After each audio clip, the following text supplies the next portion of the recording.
For Abdul Samad and Nabir Hamad, it's been an epic journey of more than 6,000 kilometers, starting in Bangladesh. They have finally arrived in Greece and they're exhausted.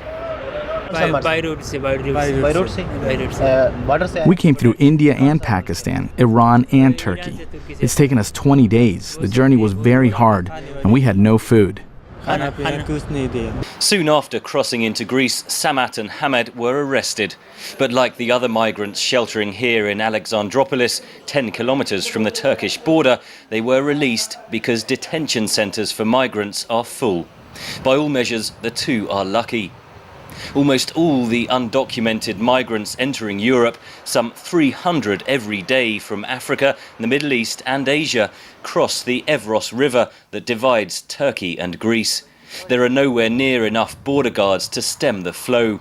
Once in Greece, the migrants are in the European Union.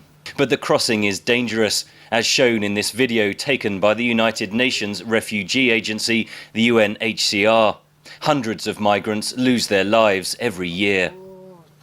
Many end up here, in this mass grave for Muslim immigrants near the border. No one knows the identity of those buried here. Their families back home are unaware of their fate. Wajid Sharifi is an Afghan refugee who crossed the Evros River into Greece 4 years ago. He took VOA to see the mass grave. The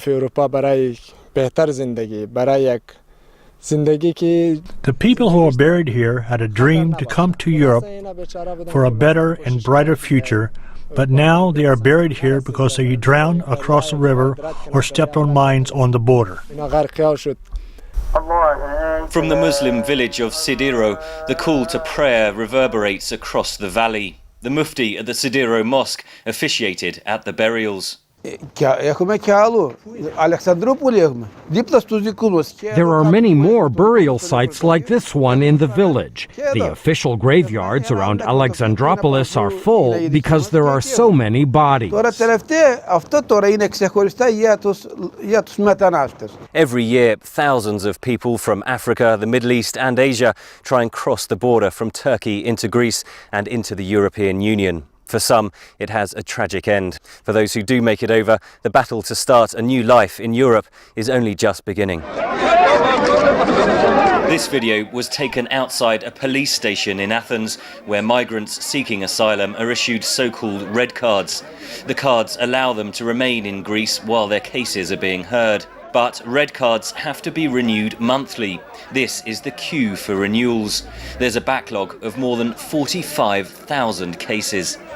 Amir Hossein is an asylum seeker from Iran, part of a group that set up a protest camp in Athens. He recorded the video. One in the group has just obtained a Greek passport after he and 5 others went on a hunger strike. We ask all the governments of the world to hear our voice. Are you waiting for our children, 6- or 7-year-old kids, to sew up their mouths as well until you pay attention to us and hear our voice?